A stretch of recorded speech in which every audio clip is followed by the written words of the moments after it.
we've had a pretty significant stretch since the end of September that our area has been in the red, but it's also been in the brown as well because we've had consistent streaks of dry weather and warm weather. Yeah, 9 days of dry weather, 10 days of warm weather, and once my lower third gets out of the way, you'll be able to see that once we get to midweek, then these streaks are both going to end. That's because rain is going to move through the area, and right now you're looking live at Stanball Stadium in downtown Youngstown, 64 degrees. Our own Cam Nemi will be able to show you guys the highlights for that game, but it was a warm one today. This high right here is typically what we see right now, so we were well above that. 64 in downtown Youngstown, all the way down in 58 in Boardman, 57 in Lisbon as well. And a look at our radar, we can zoom all the way out because we can tell high pressure currently situated in the mid-Atlantic is giving all of us very, very nice conditions, as has been the case for the last couple of days. And it'll only get nicer tonight. 49 degrees our low temperature, and it will be a clear and cool one. Looking out tomorrow, yeah, you'd be hard-pressed to find a cloud out there as well.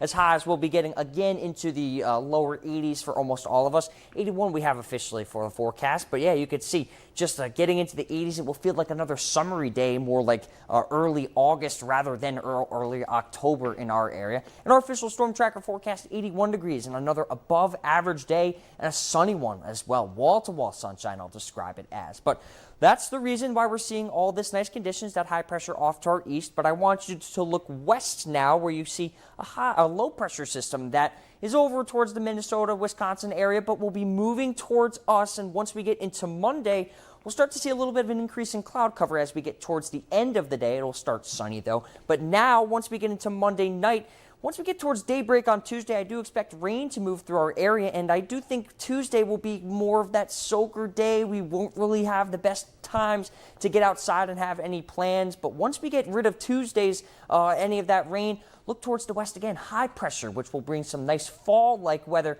once that rain gets out on Tuesday. For that reason, the Weather Prediction Center has a low flash flood risk or excessive rain risk for our area, so we'll just have to watch that, as rain totals could be about an inch or so in grand totals for our area. But Tuesday's really the only blemish of our 7-day forecast. We'll have very warm days, about 15 degrees above average tomorrow and Monday as well. But once we get past Tuesday with that rain, it is going to feel like fall. Wednesday, Thursday, we haven't had days like that since the spring, but even though we'll get a little warmer Friday, Saturday, Corey, it will be much, much cooler, finally feeling like fall in our area. Seeing that frost on the ground, especially when you're talking about high 30s for lows. Yeah. Fall is here. It's very possible we'll see that Wednesday, so that's a good point to bring up.